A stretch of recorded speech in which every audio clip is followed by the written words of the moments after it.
and welcome back to episode 77 of the Gentle Business Revolution podcast, the show where we talk about marketing your business by disrupting the current marketing paradigm and changing it to a gentler approach, one that's based on empathy and kindness. As always, I'm Sarah Znakroche, I'm the host here, and you know that you're in the right place if you are a heart-centered entrepreneur or change maker who is looking for a different and a better way to market your business. Or you might also be a marketing impact pioneer, so someone who's working in a marketing department for an organization who does business for good.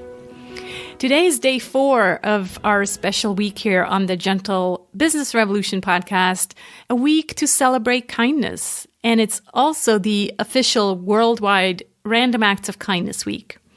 As you know, if you've been listening these past 3 days, I invited different people whom I see as representatives of kindness in business and talk to them how they see the role of kindness in business and marketing. These episodes are sponsored by the Gentle Marketing Revolution book, my book, that's now available for sale on Amazon, and you can get it either via my site, thegentlemarketingrevolution.com/book, or directly on Amazon. Just type in the Gentle Marketing Revolution. So today, I'm joined by my friend Andy Mort, who is a songwriter and slow coach for Gentle Rebels. His title really says it all, why we resonate so much. I also have Andy to thank for first making me aware of the word gentle. I heard it first on his Gentle Rebel podcast, and it really stayed with me. Gentle rebels and gentle marketers and gentle revolutions really go hand in hand. So let me tell you a bit more about Andy. Andy Mort is a UK-based creativity slow coach, songwriter, and podcaster. He's the founder of thehaven.co, a membership community dedicated to support and encourage gentle rebels, creative introverts, and sensitive types to find and share their voices with the world. He produces the Gentle Rebel podcast, a monthly show dedicated to helping people unleash their creativity and find the courage to make their own quiet stand for what truly matters in life to them. He has produced music under the name Atlam Shima since 2005 and is currently creating as part of 3-piece electronic band Early Bird. I wanted to talk to Andy about a wonderful blog post he wrote quite a while ago with the title, Gentleness is Strength, the 7 Habits of Highly Gentle People. So that's kind of our guideline for our conversation, but as you can or you will be able to tell, we take that and then go down all kinds of rabbit holes. But without further ado, I want to introduce you to Andy. So here we go. Hi, Andy. So good to speak to you. Yeah, hi. Happy New Year, Sarah. Really good to be with you. Thank you. So as you know, this is kind of part of the Random Acts of Kindness week that I'm hosting on the Gentle Business Revolution podcast. And as I just told you offline, I was just like looking around on the web to see who was talking about gentleness. And then your post came up. I'm like, oh, I know Andy. So let's have him on and talk about this idea of gentleness is strength, because that was the topic of your blog post that, as we just mentioned, you wrote like 5 years ago, which seems like ages and ages ago. Yeah. I'm so glad that you got in touch about that, because it's one of those blog posts that was a slow burner when I first published it, and then people started coming to it and really resonating with it. And this idea of gentleness just kind of, being something that people struggle with, but also resonate with was quite cool. Yeah. And it's interesting because I get the same kind of feedback about the gentle marketing revolution, right? It's like, I don't get it. What do you mean by gentle? How does that fit into marketing? And so I guess that can be part of our conversation here as well. But I want to start reading the quote that you have on that blog post, and we'll link to that in the show notes so people can check it out. but it starts with a quote from Mr. Rogers that goes like this: most of us, I believe, admire strength. It's something we tend to respect in others, desire for ourselves, and wish for our children. Sometimes, though, I wonder if we confuse strength and other words like aggression and even violence. Real strength is neither male nor female, but it's quite simply one of the fine characteristics that any human being can possess. Mr. Rogers. I love that quote so much, and it really resonates with me that he's saying it's neither male or female, because I think that might be one of the confusions as well. When we hear gentle, a lot of people immediately think of, oh, that's a woman's thing. Is that something that came up as well in your conversations? Yeah, definitely. I mean, it is one of those words that kind of evokes sort of a certain image in people's heads, and that, you kind of asked me before about the sort of association with weakness. Right. And if you search for gentle, like a kind of definition of gentle, words like kind of mild-mannered, tender, soft, like easy, kindness, those kinds of things come up, which, yeah, can be kind of associated with more kind of feminine traits, I suppose. And so people, I think, carry an association with gentle, but definitely like in the kind of context of strength and, that Mr. Rogers quote, which, I absolutely love.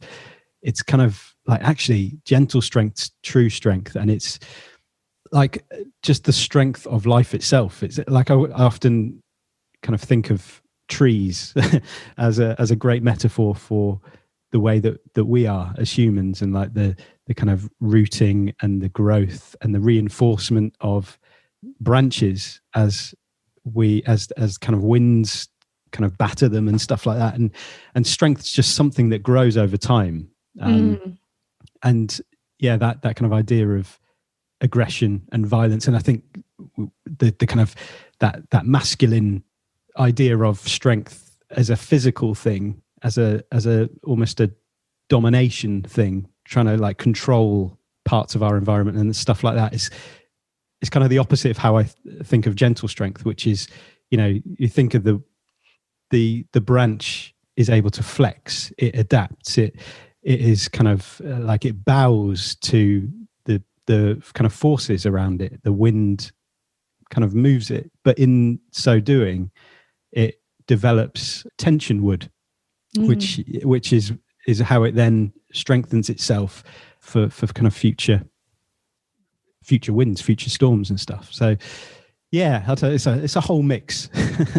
I love that image of the tree, because what I also kind of shared in the book is that gentleness or gentle marketers are not, we're not pushovers. And by pushover, I see the tree again, because we're firmly rooted in the ground, and we have our set of beliefs and values, and we're not gonna let ourselves be convinced just because we're gentle and nice, right? Yeah. And so this idea of the tree and solidness and confidence probably also comes up. Yeah, it really resonates with me as well. Yeah, and like coming back to those kind of words like the mild-mannered and the tender, and like I think they're contextual. Like if they lead us away from ourselves, as you're saying, like that, it can be a problem. But if we have that solid understanding of our values and our boundaries, and we're rooted in something much bigger, in a vision that stretches deeper, then those things are strengths. They're not like the pushover, the being a doormat that gets walked all over, and those kinds of associations that you might have with gentleness and that kind of stuff. Yeah, exactly. You also say in the post that you believe that gentleness is an act of rebellion. Can you give us a bit more info on that? Why you thought of it that way? Yeah, well, I think it probably it's sort of similar to, what we've already been talking about, the kind of, I suppose, the common assumptions that around strength and and in the context of marketing as well, like this, you've got to constantly be hustling and fighting and grabbing and go for it, like all this stuff that's very action orientated. And actually gentleness as an act of rebellion is an act, it goes against those common messages that we hear, right, that kind of, and those messages that lead us away from ourselves as well. And, you know, I always think of the gentle rebel not as, you know, it's kind of a playful term, and it sounds a bit like, how can you have a gentle rebel? Because like the rebel in your mind is the person that goes against the status quo and, you know, is tearing things up and all that sort of stuff. But actually the gentle rebel is not about dominating. It's not about tearing things down for the sake of it or because they resent things. They oppose ways of thinking and systems and assumptions that we commonly hold that fail the people that are expected to kind of unnaturally fit into those things. And so gentleness is rebellion because it kind of goes against what's expected, but goes towards what is intuitive, what is natural at the heart of us, I think. Mm-hmm. Yeah. I love that. I play with the image of the sheep because I'm telling my gentle marketers they're not sheep. They're you know, going against the mainstream. They're not just following guru marketing advice that doesn't feel good often. And so, yeah, that again, obviously for listeners who might not notice, but the first time I came across this idea of, you know, gentle revolution, gentle rebel was obviously on your podcast, and it kind of stuck with me. And I'm like, yeah, that's exactly how I feel about this. And so the gentle marketing revolution is just a play of words coming, you know, also from your gentle rebels and all of that. So yeah, and I love that. I love the fact that you've used it in this marketing context as well, because it just feels so resonant to me, and as a thing that kind of emerges from within, and it's this kind of whole way of being and approaching business. And it's kind of not about obviously forcing people to be gentle. And you talk about the kind of gurus and those common assumptions that we are sort of encouraged to follow around marketing, and like, if you want to succeed, you've got to follow this model or do this. And actually, you know, the people might come to the gentle marketing revolution. All right, I'll try that. I'll go for gentleness as a way to succeed in the market. It's like it's a rebellion against that way of thinking itself as well. It's like if you don't get it, then it's not going to be something that you can kind of resonate with or use, if that makes sense. Yeah, it makes me think of the kind of the authentic marketing hype thing where it's like, oh, you got to be authentic now. Okay, let me learn how to be authentic and let me learn how to use vulnerability to sell more. And so, yeah, completely not that. It is, let's face it, it's a bit of work because you need to actually allow yourself to go inwards, like you said, and really figure out, well, who you really are. And that's how the gentleness also comes out again, I think, because maybe we've been trained a bit to be tough. At least that's how I felt like I was done being gentle. I was like, okay, I'm going to be tough now because that's what's required in this market. And it just didn't work for me. Yeah, that's right. It's a way of being rather than a set of things to do as well, which is where you can't capture it in a model, right? Particularly because it is, you could do the same thing in a gentle way and in a really tough way, and you'd, like one thing could be a gentle, like it could have that spirit of gentleness in it, and you'd feel that and you'd see that and you'd know it intuitively if you're sort of engaging with it, I think. It is sometimes really challenging to me to explain the differences because of what you just said. It's like, it doesn't matter what you do, it's how you do it. If you feel like using Facebook ads is a good thing for your business and you feel aligned with that, then go ahead and do that. what matters is how you're going to do it, and the words you're using. Don't use the words in the templates that the guru has sold you in his program, because then you just sound like everyone else, and most likely you're going to be using scarcity models and manipulation. Switch it around and market from within. That's really the key here. Yeah, totally. So let's talk about these 7 habits of highly gentle people. That was the title of your blog post, which I loved. So can you walk us through them and what they are, and maybe also think of this business marketing context when you talk about them?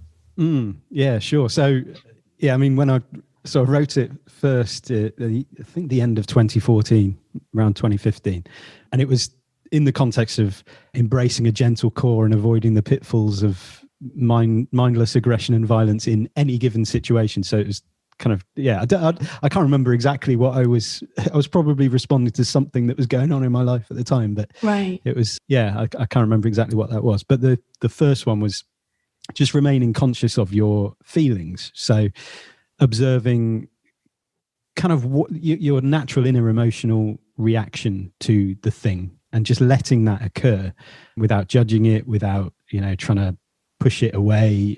It's just this kind of objective noticing kind of period with it.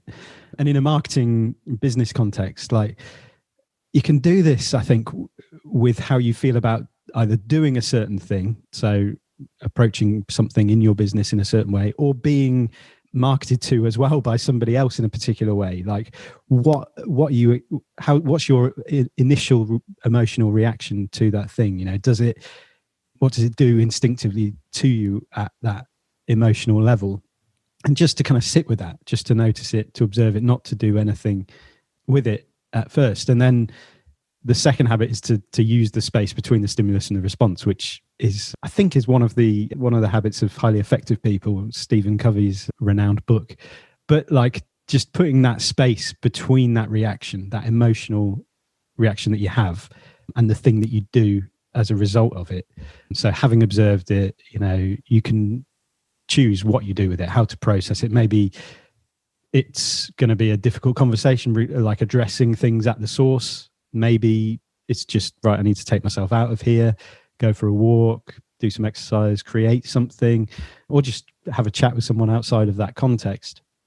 And then in the marketing context, you get to choose what you've learned from this experience, whether it's something that you're doing and you're feeling like, whoa, this doesn't quite feel right to me as a way of marketing or doing business, or an experience with, being marketed to. And I've had these kinds of things where you just feel like, oh man, you mentioned the kind of scarcity and the manipulation kind of stuff that comes through certain models.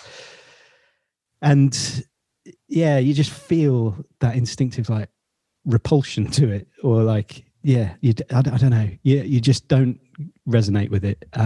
You're like, I'm done with this. Unsubscribe. Yeah, exactly. And it's at its most frustrating when it's for a product that you really want. And I've had this a few times where it's like, the marketing is almost getting in the way of me buying that thing, because I want the thing, but I'm being put off by the way it's being marketed to me. It's almost like we want to reach out to them and say, guys, come on. Yeah, exactly. Catch up with, the way we do marketing today just doesn't resonate with clients anymore. Yeah, exactly. Yeah. So it's that kind of part of the process is just like working out how you're going to respond. Like, what would I do differently to this? What will I do differently next time? How might I approach this in a way that fits me in a more kind of natural way? And it's kind of using all of those experiences, not as things to make us annoyed, but as just opportunities to learn and to, kind of mention that, starting within and going into yourself as a gentle marketing revolution thing. And it's all a part of that process. I love that. And I would add, so one, it's, noticing your own feelings and deciding this doesn't work for me anymore. This is not aligned, or, on the receiving end, but also on the marketer end, then paying attention to your ideal client's feelings and saying, I'm no longer just addressing the left brain, which talks about, price and figures and kind of this left brain thinking benefits, but also how does that make my client feel?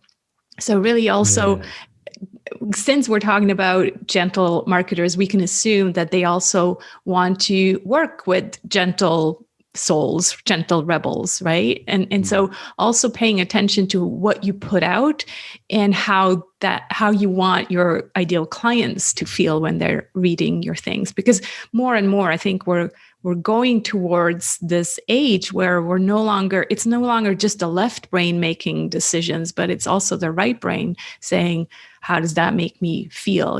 Maybe 10 years ago, we were kind of the exceptions, but it's going towards that more and more.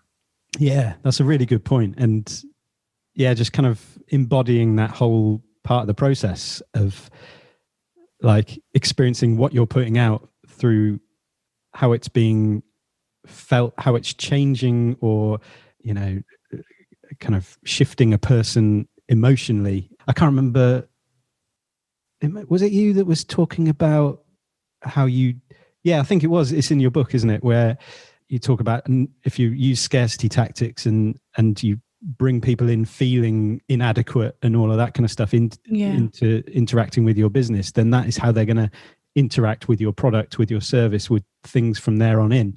Right. And actually engaging people at a much more kind of in a gentle way, in a more kind of empathetic, compassionate way from the very word go through the marketing. You're going to have people coming into the business with a real, a spirit of expansion and growth and willingness to really engage at that level. That was you, wasn't it?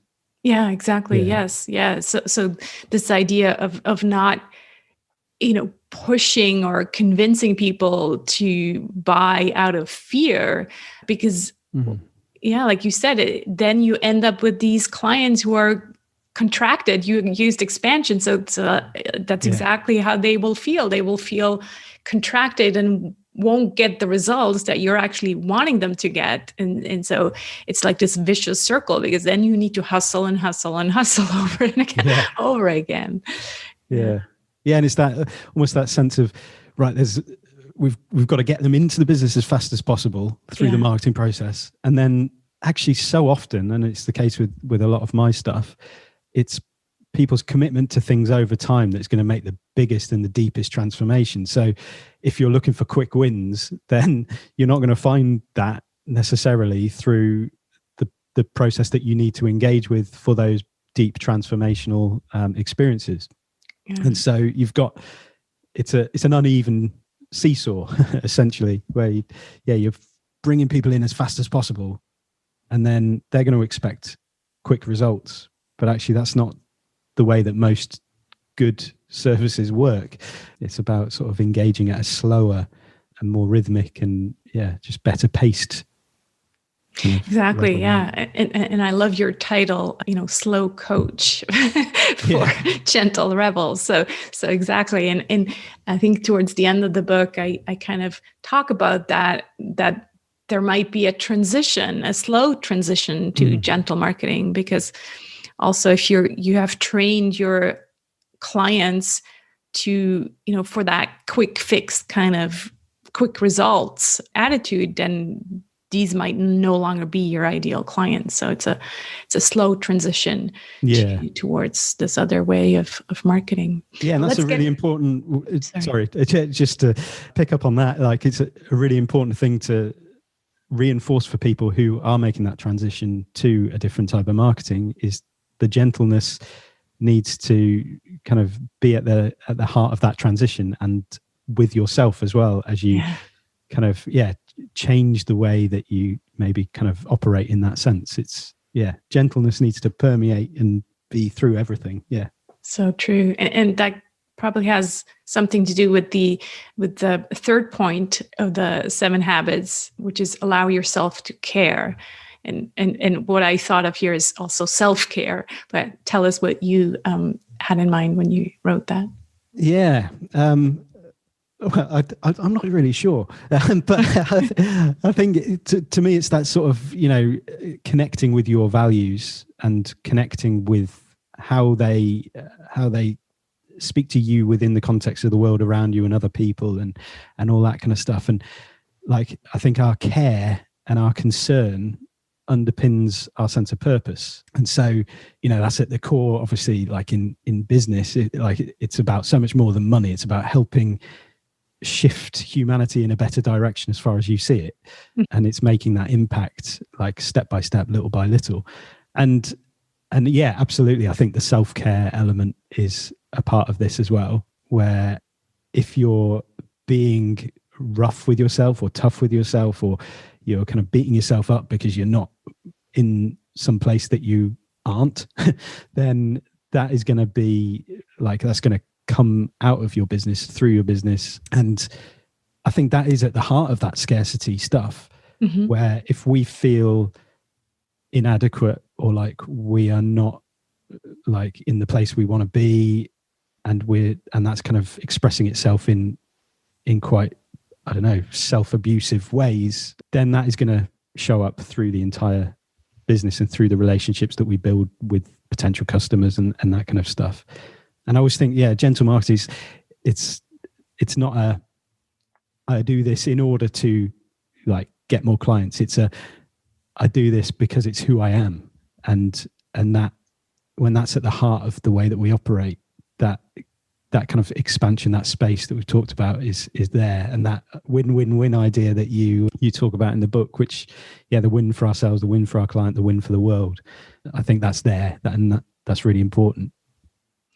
So really this allow yourself to care applies to all three of those wins, right? Yeah. It's exactly it. It's like, we care so much as gentle rebels. Sometimes the caring for ourselves is probably the hardest one. Speaking from experience and also from what I hear from clients, it's yes, I care so much to change the world and, for my clients, but let's not forget the self-care and really allowing ourselves to bring this who I am to the marketing that expresses the care, I think, the self-care too. Yeah, really true. What about number 4? So number 4, take your focus deeper. I'm not sure this is the right title for that one. I think it's more about sort of like keying into the motivations, the things that drive you, like, and at those times then when it does feel like, things are really, we're slow here, like it's not really yielding the results that I'm hoping to see. When we're kind of rooted into why things matter, our motivations, the stuff that actually drives us at that deeper level, you can find that connection to why you're doing what you're doing, even if it's hard and slow and all that. And to come back to the tree, like the branch remains there even when it's being battered by the wind and the roots are growing deeper. Maybe you can't see it, and the wood's getting stronger at that point. And it's through those moments of, I don't know, stillness and almost stagnation, or it looks like stagnation, but when things look like they're stagnant, actually there's a lot going on beneath the surface. And I think I'm smiling here because I'm thinking of our favorite word, the liminal space again. We talked about that before. That's exactly it. Right? That's where things are happening, even though they're on the surface not really happening. Exactly. And it's that for the gentle marketer, it's that temptation to kind of feel that sense of like, nothing's happening. I'm going to like search online and find like the latest must do or the latest tool, the latest thing I've got to do. And then it's like, things were really working, but you couldn't see it. Yeah. And then you've taken yourself out of that context and, started something else, which maybe isn't, I don't know, the right thing to do. So yeah, that sense of just being aware of depth and being aware of that liminality, that liminal space, that kind of bridge between where you are and where you're going, and how that's not always obvious. Yeah. And then comes the doing. decide what you're going to do. That's number 5. That's it. Yeah. Yeah. So it's the kind of connection to proactivity rather than reactivity. Yeah. Mm. And how I think there's probably 2 sides to it. There's the kind of having a real sense of a plan or a map that you follow, like not necessarily a kind of really detailed, rigid thing, but like knowing, okay, in this situation, this is what I would do, and just taking time to, I suppose, consider what you do in the face of challenges. This is massive at the moment, like living through the COVID pandemic and everything. Like there's a lot of uncertainty and a lot of challenge going on, and for small businesses as well. It's quite interesting to work with some and to see how they are kind of using the situation and asking, okay, what does this make possible? We can't function as we normally would, but what resources do we already have that we can use? How can we kind of use them to make something possible and to continue functioning? And then that's kind of versus I've seen businesses kind of diversify the nature of the business and spend a lot of money reacting to the situation and thinking and following other people and thinking, right, if I'm going to keep up, I've got to do this and they're doing that, and I've got to, and spending a lot of time, a lot of energy and a lot of money on things that take them away from the core of actually the business themselves. And I think that kind of works at that business level. It works at an individual level as well. If we're rooted in that those values, those boundaries and stuff that we've talked about, you kind of have that sense of the space, the margin around us, so that when we face those things that are unexpected, that are really difficult, that are stressful, you've got that time to say, okay, how do I want to respond to this, rather than I just need to do something. Yeah. I think that the hard work is already done because you've worked on the being, and then the doing actually is much easier because you now, almost intuitively what needs to be done. And so it doesn't become like this huge to-do list where you feel like, oh my God, I have to do all these things. They just kind of come naturally. At least that's the message I really want to share with gentle marketing. Once you come from this place of, within and really knowing why you're marketing and what you're marketing, then the doing just comes naturally. And it's just like, oh, this is actually fun, and then I think the hard work really is not so much the doing. It's more on the being. And once that's clear, it becomes this nice balance. I come from the doing, and I learned the being.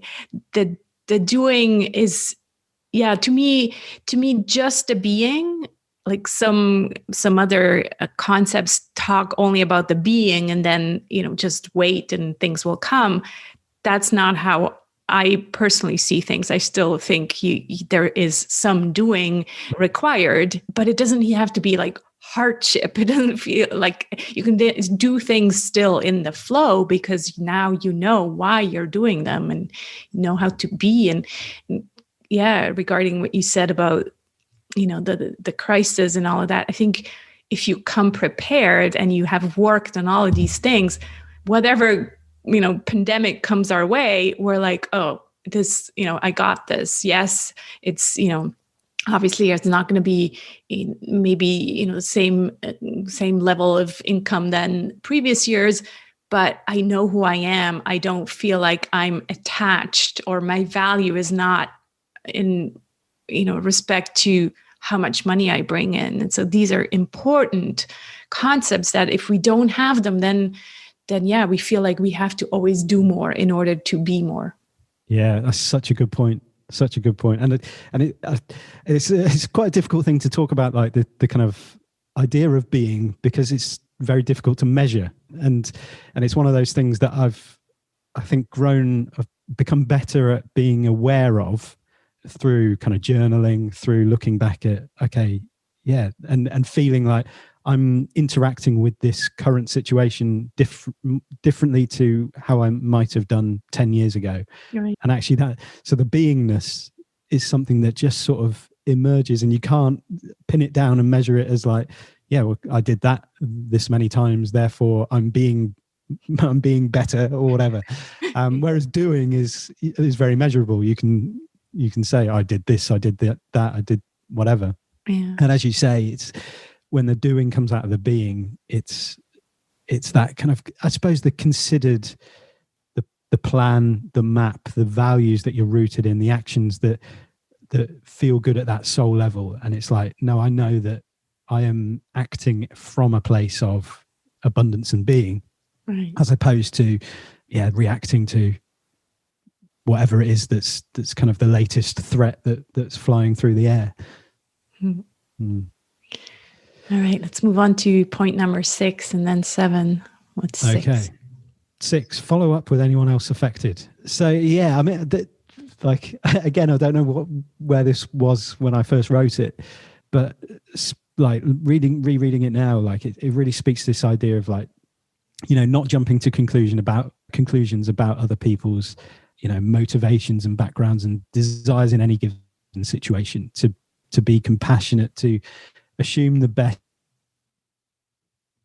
you know, just to not be consumed by judgmental rage that seems to kind of be very prevalent in the world at the moment. You know, just connecting at a human level, even, you know, who knows what the situation might be, but like in a marketing context, it's that kind of awareness that you're engaging with people.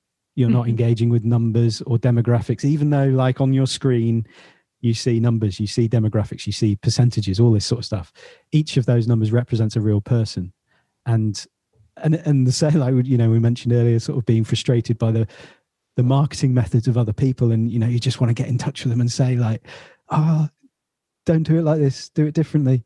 And I'd say like, if you deem it necessary to call them out on that, to do so in a human to human way. Like I remember this was probably about 4 years ago, and I'd kind of dabbled with like launch, like the PLF, product launch formula stuff, right, which is like has the scarcity marketing like threaded through it. And so I was engaging some of those techniques that felt very uncomfortable. I really didn't like, but trying to do so in a way that was true of my voice.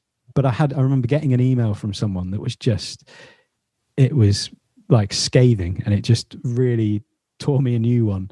And it just felt absolutely horrible. And it made me realize, like, actually, like when we're engaging with people, even if we really don't agree with their methods and stuff like that, to remember that actually it's a human on the other end who might be really affected by what we've said. And we can, you know, send a constructive and a creative email, or, you know, speak to someone at that more constructive level, which might be exactly what they need to hear. And I was thinking, you know, that obviously you work with a lot of people transitioning towards gentle marketing or interested in what that means and stuff. And the worst thing we could possibly do is probably close down that space between the traditional marketing and this new way of marketing, because that might be exactly what they need to hear and they've never heard before. It's like that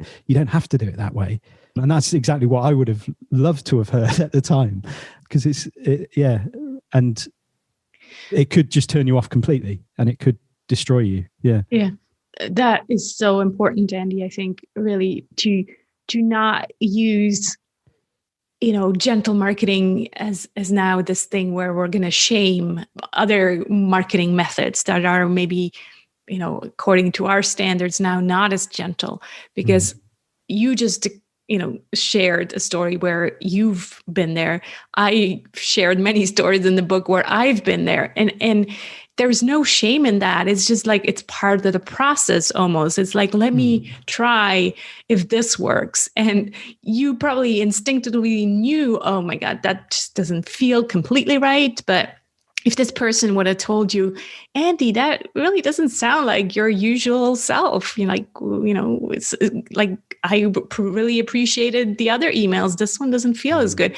You would have had an open conversation around it, and that would have made you realize in a good way, oh, maybe this thing, I'm not going to use it anymore. Yeah. But to use this now as a shaming technique, where you're saying all this hype and kind of manipulation, if you're using that, then you're a bad marketer. That's really, really not the point of this transition. Because I also think, for some people, it still works, and that's how their business model works. So you can't just say, oh, now all of that, throw it in the garbage. You're not going to have any income for a year, but that's fine. You'll figure it out. So obviously there needs to be a gentle transition also. Like, how can you, bring in maybe some of the more gentle marketing things that feel gentle to you, while still having some of the, quick results, quick bucks income that you need in order to pay your bills. Yeah, totally. Oh man, I wish it was you that sent that email to me. That would have felt a lot nicer. I was just sort of thinking, yeah, it kind of evoked shame in me, the email that I got, because it was all about it was about being an introvert, highly sensitive person, and it was kind of like, you are not a highly sensitive person because of this. And so it was like this core shaming thing. And at a level I knew, like, I wasn't comfortable, marketing in that way, but it was kind of like, well, I'm trying this because people are swearing by it. It's like, really, it's, building their businesses, and I care about my business. So therefore that's what I've got to do. Yeah. But yeah, if like to have got an email that's like, man, this doesn't sound like you. Sounds like you're sort of bending yourself out of shape in order to fit into this. Mm-hmm. That would have been really powerful. And yeah, if only you'd sent me that email. It knocked me.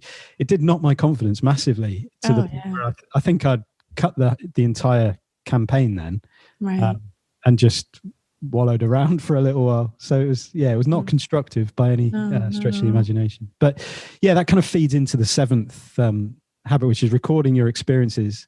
And we've touched on it a few times, but like just using everything as an opportunity to learn, and asking yourself questions like, okay, what has this experience taught me? What would I do differently if I did it again? Where did it feel good? Where didn't it feel so good?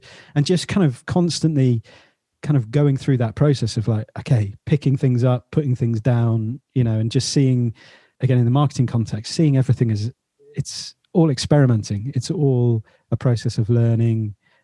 Every effort you make is neither good or bad. It's just simply that stepping stone of expansion into who you are becoming as a business owner, as a marketeer. If it didn't feel so nice, just allow yourself to know that. And yeah, and I think, like, definitely since engaging with your work on the gentle marketing, like, I would be holding those kinds of emails that I've just talked about very differently now, and using them to learn from, and to listen to what my own voice is saying. Because I think that there was a degree of, I can't remember who says it, but it might be Julia Cameron, talks about criticism and how good criticism tells you something you already know, and you're like, yes, thank you. Thank you for telling me that. When you just said your response to that email might have been, like, that would have been an open conversation, as you say, like, thank you you've given me permission to let go of this thing and to find a different route through this. So yeah, and I think we can do that on our own to some degree, like through, journaling, as I mentioned, and just being aware of experiences, what we've learned from them, and what we do differently. Yeah, I think you're so right. And again, it's part of that slow process, because if you're expecting, just like your first launch to be like this massive thing because you've now followed, whatever recipe for success, then obviously, or most likely, you're going to be disappointed. So if, however, you see it as a learning experience, and this is just one of, however many, then it's a complete different feeling. And you come to it also with more joy because you don't have these expectations of, kind of following the guru's advice and making the $1 million immediately after your first thing. So recording your experiences and, like you said, paying attention to what was fun and joyful and repeating those things again. Really, yeah, I think that's so true. Now, you wrote this post 5 years ago. Anything you would add today that we haven't already? We covered so much. We have covered a lot. Yeah, I think I might go back and change some of the titles, but I don't know. I think the idea of bowing to things is something I think is at the heart of gentleness. I've been thinking about a lot recently, and just, the greeting of a bow, which we don't really do in the West, but it's kind of an Eastern greeting a lot of the time. Since COVID, we're doing it a bit more. We're doing it a lot more, and I'm very grateful that the handshake is on its way out, because I'm not a big fan of the handshake anyway. But the idea of bowing to everything, to anyone, as a way of like showing your willingness to learn, and what is this going to teach me, and what is this experience going to teach me? Just like that image of the branch bowing and moving in the wind, and I think I'd put something in about that. Not sure what, but it just feels like a good foundation to just come towards any relationship, any experience. And then the only other thing is just reinforcing that sense of how we hold other people, and the awareness of the energy that we bring to interactions, and the spirit with which we engage with the world and with other people, and kind of coming with that sense of expansion rather than contraction. I was listening to a podcast just before Christmas with Fran Healy, the frontman of the band Travis, was on with Adam Buxton, talking about this idea of tasting other people in situations where like, in a traffic jam, or like you cut someone up in traffic or whatever, and you taste other people when you get their rage, like road rage, or just those fleeting encounters that we have in everyday life, and how sometimes you get a taste in your mouth and you're like, oh, that's disgusting. Like and just being aware that actually what we do with that taste, because a lot of the time we might just hold that without realizing, oh, I'm tasting that other person and it's really disgusting. We might go and pass that on to somebody else without being aware of it, without thinking about it. And just, I think gentleness is that awareness of what we're tasting from other people, the energy that we're receiving from people, the energy we're putting out to people, and the way that all of that kind of interacts. And it's kind of the responsibility that we have for that from our own perspective, rather than just blaming. I think we're very good at blaming people and saying, well, I'm feeling like this because they have given it to me.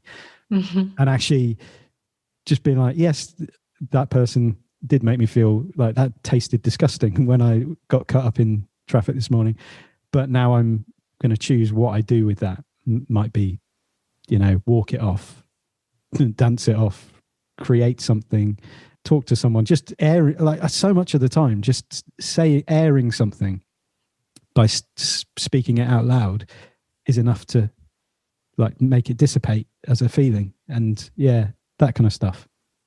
Yeah, I like this idea of tasting, and to me it kind of also makes me think of the energies that we are giving out, right? And to kind of wrap it up with the marketing and business, how we feel and what the energy that we feel, we obviously also give to our ideal clients or even prospects. And so if we feel constricted, and if we feel this, scarcity, then that's also what we're putting out there, and our clients are going to feel that as well. So being gentle with ourselves in order to feel better, I think will also be reflected in our marketing and business.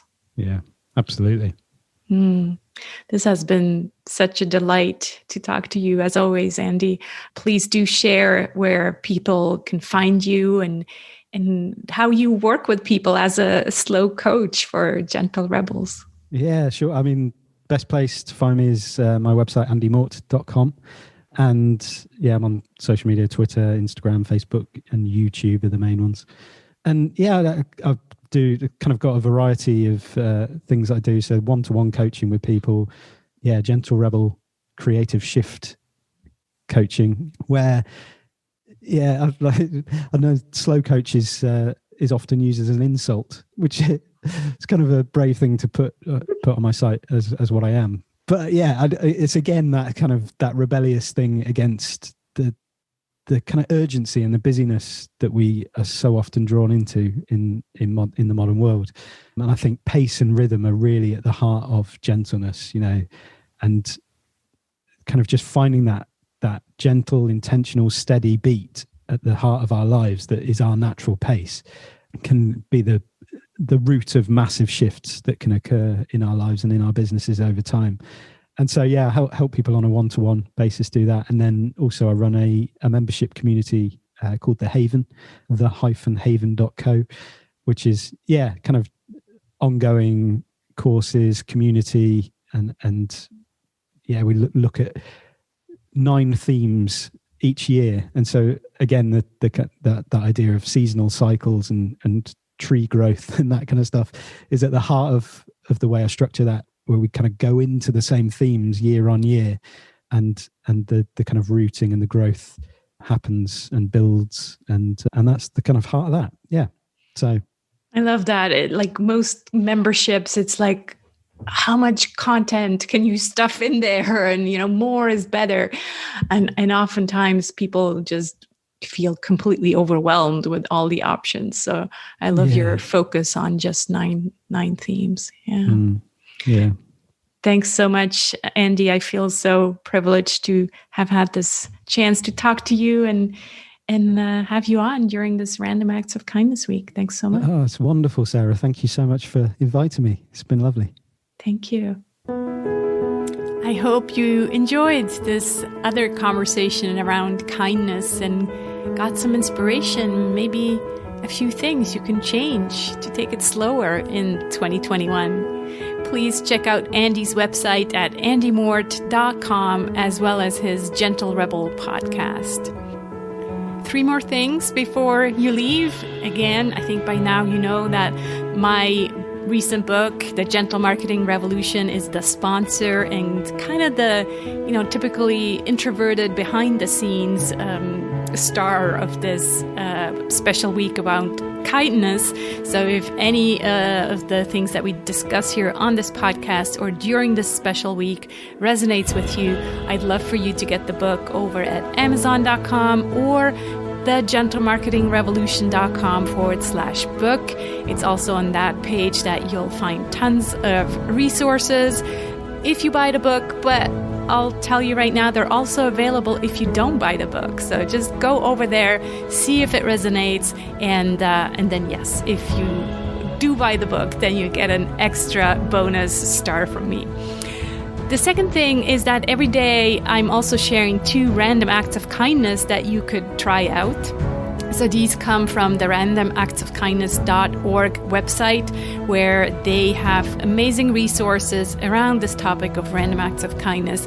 One of them being a workplace calendar with basically a daily invitation for kindness.